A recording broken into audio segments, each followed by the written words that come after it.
Hello, and welcome to Unexplained Possibilities, Too Crazy to Believe. Here, we're going to tell you a story or stories that might be real or something made up from our minds here at Unexplained Possibilities. It's up to you, the viewer, to decide what is what. Now, with that all said, let's jump into our Too Crazy to Believe story titled The Game. In the summer of 2009, a paranormal investigation team bought an abandoned property where a man who was accused of murdering his wife once lived. The property would have a lot of energy and help the team gather evidence of the paranormal. During the investigation, team members reported sightings of a little girl, a foul odor that seemed extremely prevalent in the master bedroom, and a journal of the man who allegedly killed his wife in the house, but would never be charged with the crime. Upon reading the journal, the team found the last few entries of it surprising. August 31st, 1987. It was all taken away from me. I will never forget that night. It was the night that gave me proof that we live in a godless world. For no loving and caring God would have created an abomination such as the one I encountered, such as the one I've gotten to know all too well. It was a thunderstorm that night, and I was late getting home. When I did arrive, something about the house seemed off.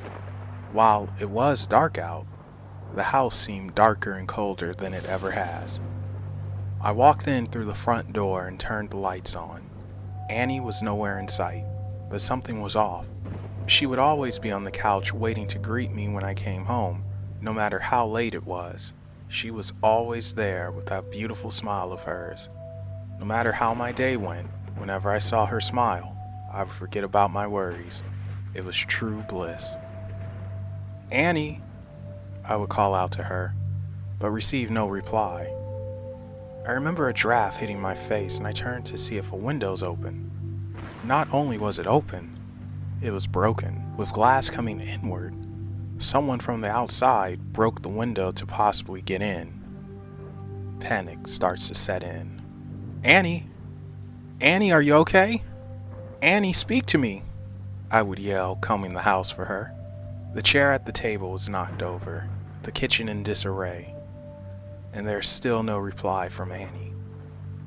I start to head upstairs, and that's when I see blood on the carpet.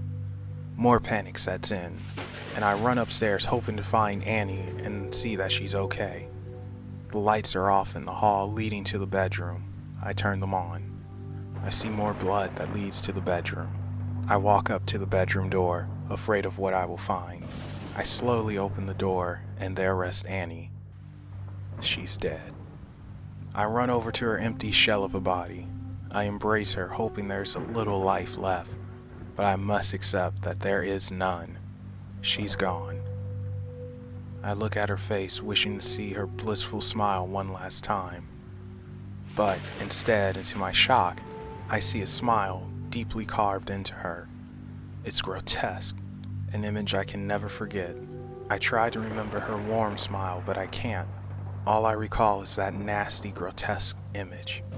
Suddenly, I feel a breeze. I hear the thunder, and a stench starts to cover the room. That stench was almost unbearable. I start to feel like I'm being watched. Is Annie's murderer still here? I ask myself. I look around the room, and in the corner a dark figure stands. All the anger, sorrow, and hate flood into me. I'm going to kill this guy. That's my only goal. Kill this waste of oxygen for taking the only ounce of happiness from my life.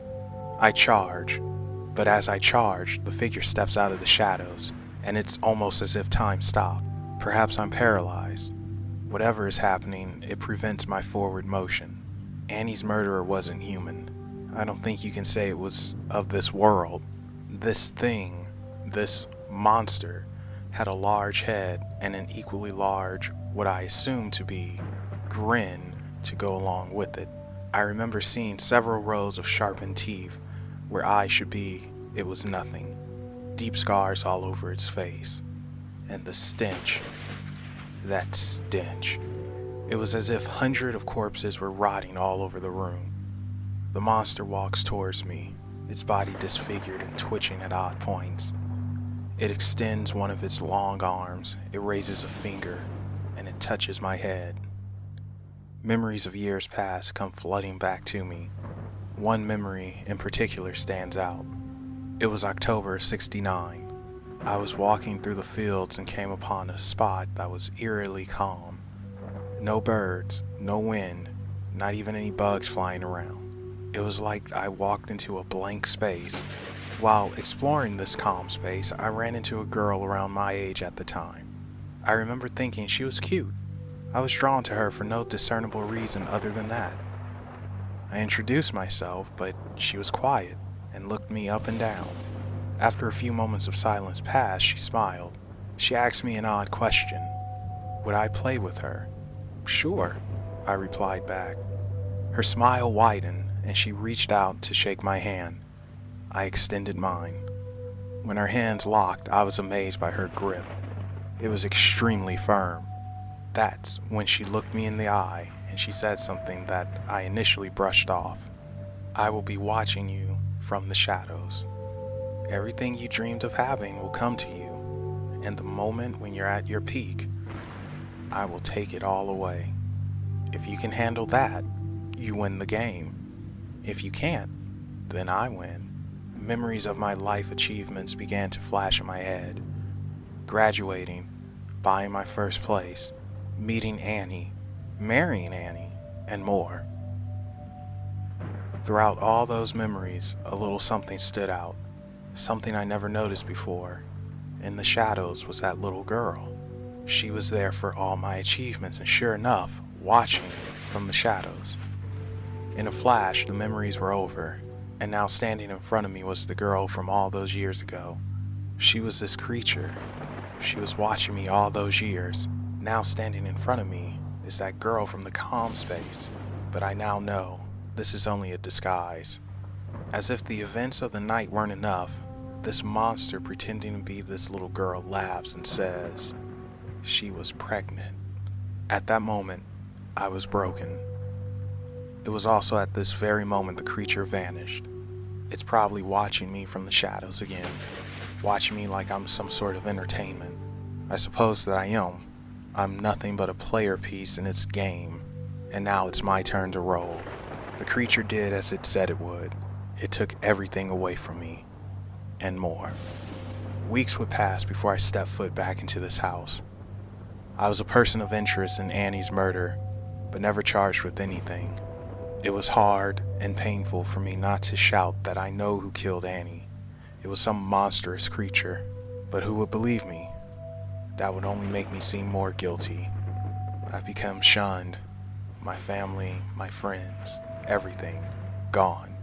I can feel this thing watching me day in and day out. I know when it's around because of that stench. I can feel it laughing at the pain it's caused me with no remorse. I prayed for angels to help me.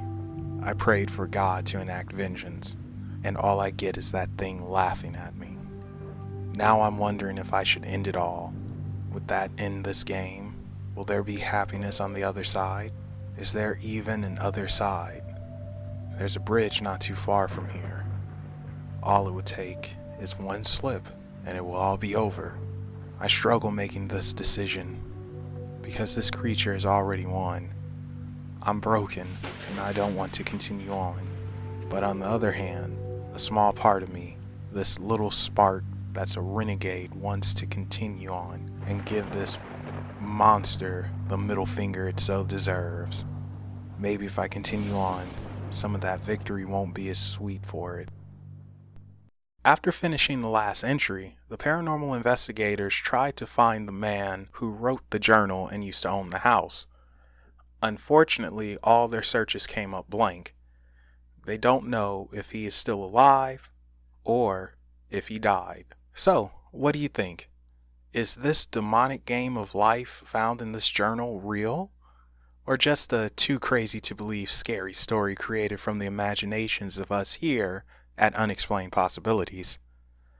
Let us know what you think in the comment section down below, or Share what you think the story is on our Facebook, Twitter, or Reddit. Thank you all for checking out this Too Crazy to Believe, and keep on the lookout next week as the answer for the story will be revealed.